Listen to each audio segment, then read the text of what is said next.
Hey, it's Christian here from TriSpecific, and just before I get my session underway today, I have a question for you. I want to know, are you satisfied where you currently are? And I mean truly satisfied.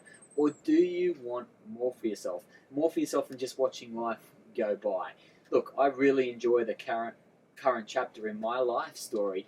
However, as the very short trail here in Lost Lake Whistler is aptly named, I'm not satisfied because I know I can do more, be more, give more, and achieve more. So a tough question for you is, what are you expecting?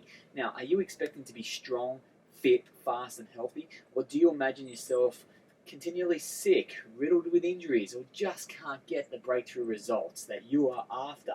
Look, are you stuck with injuries or sickness or shitty results? Let's put it another way. When you see you in your mind's eye, what do you see? Because your answers are pretty important to that question, and the importance of this cannot be understated. You will become the way you think. Now, that's a part of the internal story that you keep playing up here. You'll become what you expect. So, if you believe you can be fast, you can be fit, you can be strong, you can be healthy, or do you believe you're just going to be a plotter, a weak swimmer, or a shit biker? Well, you're going to be proving yourself right either way.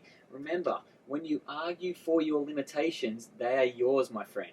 The thoughts you plant in your head and the ones that get watered and get planted into your heart and shape your beliefs, which determine your outcomes. Now, I can hear you say, oh, Christian, come on, you're getting pretty hokey on us here. Isn't this mindset shit or bullshit anyway? Look, I just have to put the hard yards in training and it will all come to me. Right? Well, I know a lot of athletes that do exactly that. I've done that. And they still consistently fall short. I fell short. Why? Well, let's look at the physical truths. Every single action you make, every single thought you actually does something, right? Because all actions have consequences. A thought is still an action. Look, it changes the structure of your brain. There's this new neural plasticity, right? The brain can change, and it does so because it's in search of efficiencies. Your brain wants to be efficient, and it doesn't give a shit if the thought is good or bad. It just makes a neural connection. It's that connection that allows the brain to become more efficient.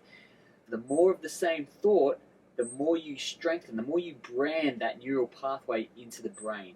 And that means over time, it actually requires less thought to have the same thought. Now think that over, less thought to have the same thought. The more you play that story, the more you brand that neural connection that was originally made by thought, the easier it is for you to have that thought. Now I want to repeat that again because it's so important.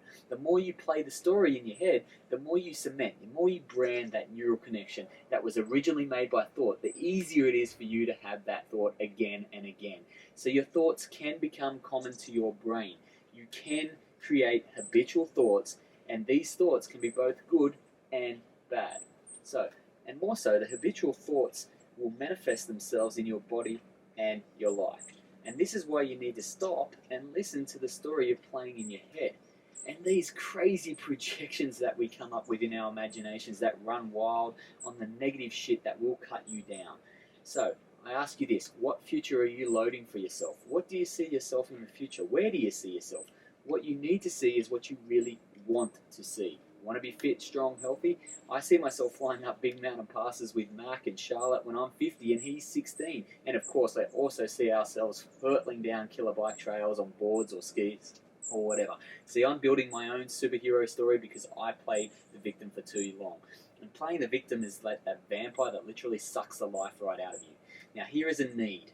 You need to believe, to understand, and know that you are way more fucking capable than you think, than you ever think. You can overcome the obstacles. Look, life is a series of lessons that just need to be learned so you can move on to the next lessons. And those lessons are going to keep repeating themselves until the pain of keeping the same outweighs the pain of change. Now, that is living.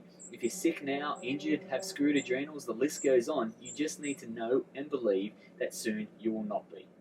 If I look back at last year when I wasn't very resilient, when I was neck deep in adrenal fatigue, I can tell you it was hard to see the light.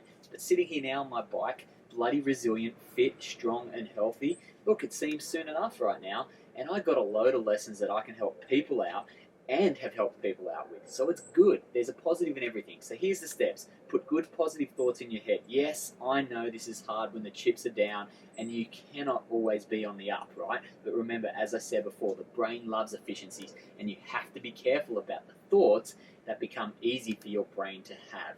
So fill this grey matter with the images of the person that you want to become. And yeah, this is hard, it's uncomfortable, especially at the start, but just keep going and expand your consciousness. Think those thoughts over and over to create those habitual thoughts that end up shaping your beliefs and getting the outcomes you'd love to have. We have all seen this. I've lived this. When I worry and play the victim and live in negative shit, guess what? I'm not fun to be around, and I bring about more bad shit in my life. This is not life. There's no energy, and it's not much fun. I'll repeat, the thoughts that present themselves in our heads live out in our body and our life, because the reality is our actions are our thoughts. So if you want to be fast, be strong, be healthy, be powerful, think fast, think life, think strong, think powerful beyond measure. Our thoughts create physical changes in our brain. Your thoughts will become real physical things. Now, you cannot sit on the couch and go, and expect to be fast, strong, and fit. But when you think like this and you do the physical actions like biking in the session I'm about to do and believe you are a strong biker, look, Natalie Cook, 2000 Olympic gold medalist in beach volleyball, said in her book, Go Girl, you should get it because it's great, is the time to believe is when there's no reason to do. So do that and things will start lining up for you. Einstein said, nothing moves until you do. So have a growth mindset. Keep moving, keep taking action, expect good stuff because you deserve it. Okay. Christian Manietta here with another success tip, and I'll be back with another next week.